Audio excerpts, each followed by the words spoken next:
Good morning students, you are most welcome in RCC Public School online classes. Students, today I will teach you grammar portion, part of sentence. First of all, I have to understand what is sentence. Students, सबसे पहले हम लोगों को ये समझना होगा कि sentence क्या होता है, सेंटेंस किसे कहते हैं. A group of words which makes a complete sense is called sentence. शब्दों का ऐसा समूह जो पूर्ण अर्थ दे वाक्य कहलाता है. ऑलरेडी हम सेंटेंस को पिछली कक्षाओं में पढ़ चुके हैं. आज हम लोग इसके पार्ट्स के विषय में पढ़ेंगे. तो सेंटेंस के मुख्यतः दो भाग होते हैं, सब्जेक्ट और प्रेडिकेट. चलिए देखते हैं.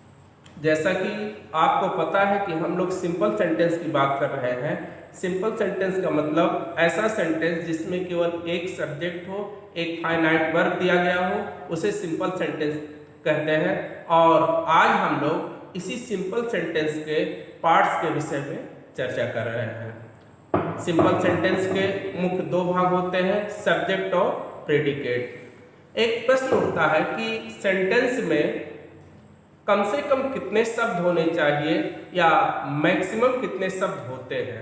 जैसा कि हम लोगों को पता है, सामान्यतः एक सिंपल सेंटेंस के लिए दो शब्दों का होना आवश्यक है. उसमें एक शब्द सब्जेक्ट का होगा, दूसरा प्रेडिकेट होगा. चलिए इसको इस प्रकार समझते हैं.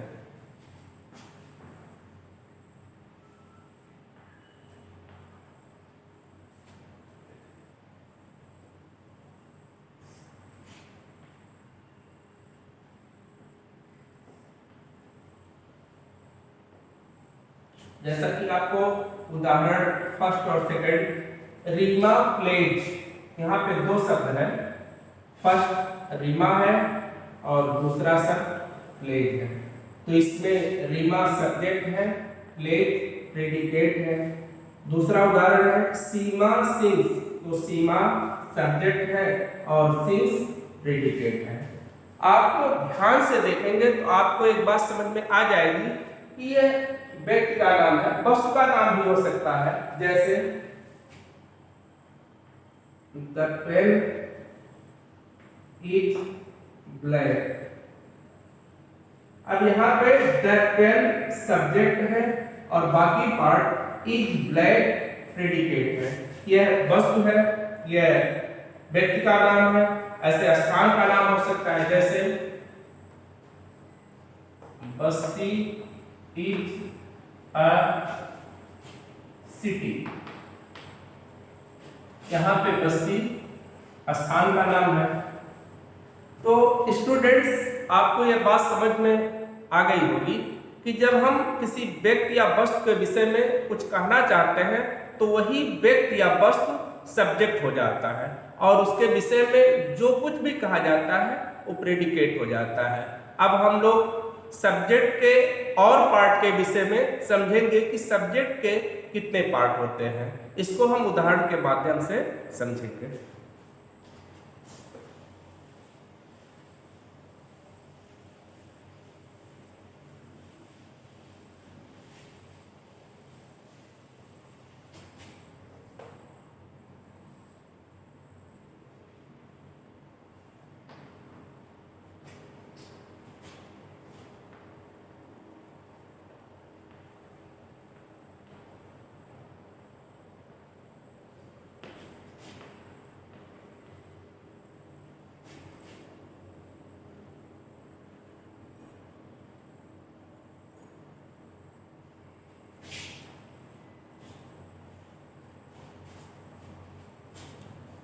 सब्जेक्ट के मुख्य रूप से दो पार्ट हो सकते हैं, क्वालिफायर और हेडवर्ड। ये कोई जरूरी नहीं है, इट इज नॉट कंपल्सरी, यह आवश्यक नहीं कि सेंटेंस में क्वालिफायर दिया हो। बिना क्वालिफायर के भी वाक्य हो सकता है या क्वालिफायर सहित वाक्य हो सकता है। जैसे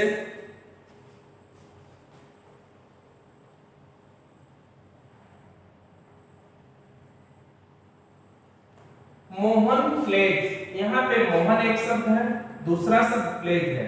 ये मोहन सब्जेक्ट है, ये सिंगल वर्ड है और प्लेज प्रेडिकेट पार्ट है। हम लोग सब्जेक्ट पार्ट की बात कर रहे हैं। ये हेड वर्ड है, इसमें कोई क्वालिफायर नहीं दिया गया है। ऐसा भी हो सकता है कि सब्जेक्ट पार्ट में क्वालिफायर दिया हो। चलिए देखते हैं और उदाहरण समझते हैं।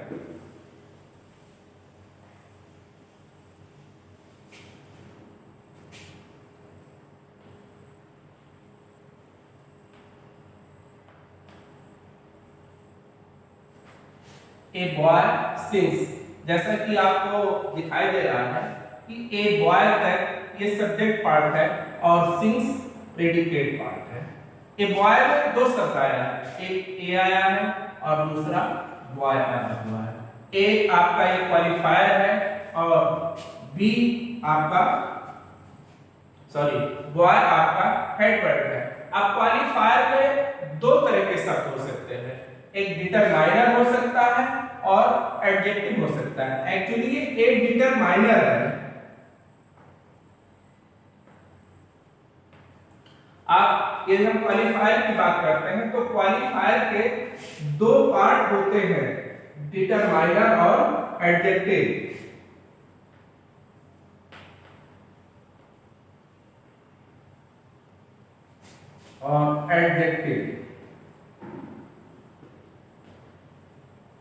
अब ये सेंटेंस स्टूडेंट, ये सेंटेंस के नेचर पे डिपेंड करता है, सेंटेंस पे डिपेंड करता है कि कैसा सेंटेंस दिया गया है। क्या उस सेंटेंस में क्वालिफायर और एडजेक्टिव दिया गया है या ऐसा सेंटेंस दिया गया है जिसमें हेडवर्ड ही हो। तो यदि सिंगल शब्द दिया गया है, सब्जेक्ट पार्ट में सिंगल शब्द दिया गया है तो डेफिनेटली वह हेडवर्ड होगा।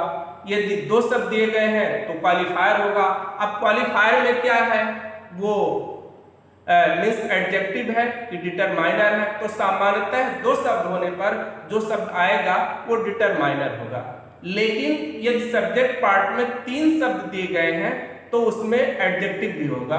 चलिए इसे उदाहरण के माध्यम से देखते हैं।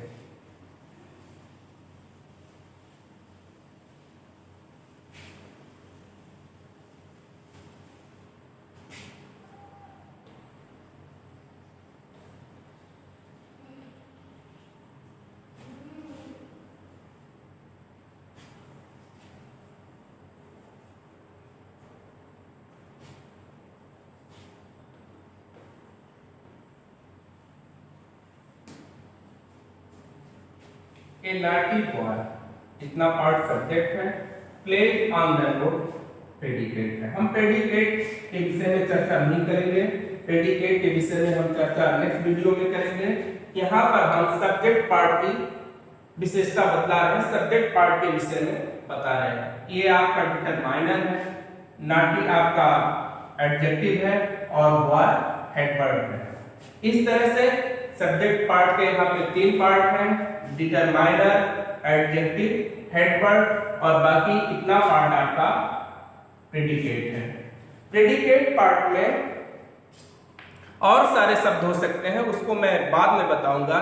सब्जेक्ट पार्ट में एक भाग और छूट रहा है, एडजेक्टिबल फ्रेज मींस सब्जेक्ट के चार भाग हो सकते हैं, डिटरमाइनर, एडजेक्टिव, हेडवर्ड, एडजेक्टिबल फ्रेज। चलिए देखते हैं।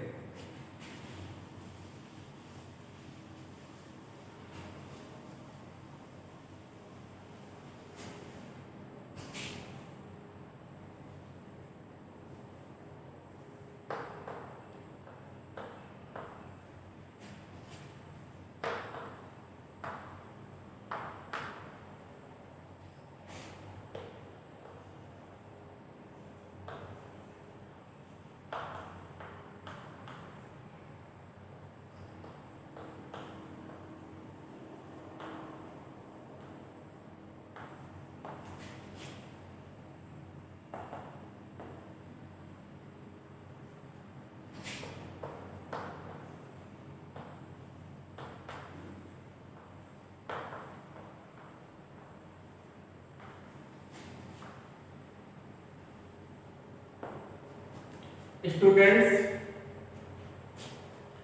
सब्जेक्ट के 4 पार्ट होते हैं, डिटरमाइनर, एडजेक्टिव, हेडवर्ड या मेन वर्ड, एडजेक्टिवल फ्रेज। चलिए इसे उदाहरण के माध्यम से समझते हैं।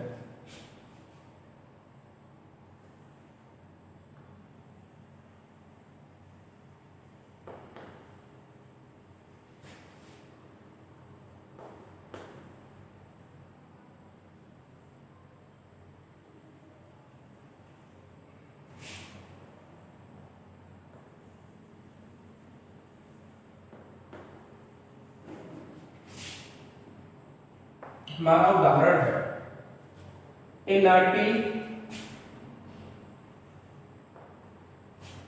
naughty boy on the road is playing। आपका इतना पोर्शन सब्जेक्ट है। अब सब्जेक्ट में ए आपका डिटरमाइनर है, naughty आपका एडजेक्टिव है, बॉय हेड वर्ड है या मेन वर्ड है, ऑन द रोड ये एडजेक्टिवल फ्रेज है। ये सेंटेंस को ये सब्जेक्ट को एलाबरेट करता है, सब्जेक्ट के विषय में थोड़ा सा और बताता है। ये सब्जेक्ट का ही पार्ट होता है और सब्जेक्ट के विषय में थोड़ा सा और डिफाइन करता है, उसको एलाबरेट करता है। तो स्टूडेंट्स, आपको समझ में आ गया होगा कि सब्जेक्ट के 4 भाग होते हैं, determiner, adjective, headword, adjectival phrase. अब डिटरमाइनर में आर्टिकल हो सकता है, आपका पोसेसिव वर्ड हो सकता है या कुछ और हो सकते हैं। आप डिटरमाइनर टॉपिक पढ़ेंगे तो उसमें आप समझेंगे कि डिटरमाइनर के अंतर्गत क्या क्या आते हैं। इसी तरह एडजेक्टिव होता है, एडजेक्टिव आप जानते हैं, हेडवर्ड या मेन वर्ड में नाउन या प्रोनाउन आता है। Adjectival phrase, on the road, आप फ्रेज जानते हैं, शब्दों का ऐसा समूह जो अर्थ दे जिसमें वर्ब ना हो उसे हम फ्रेज कहते हैं। तो ये एडजेक्टिवल फ्रेज है, मतलब ये एडजेक्टिव की तरह इसका उपयोग किया गया है। तो ये सब्जेक्ट पार्ट है। मैं आपको प्रेडिकेट पार्ट नेक्स्ट वीडियो में बताऊंगा और इससे संबंधित काम दूंगा। यदि कोई प्रॉब्लम होगा तो आप ग्रुप में शेयर करिएगा, काम को पूरा करके इसका फिर ग्रुप में भेजिएगा। Thank you, have a nice day.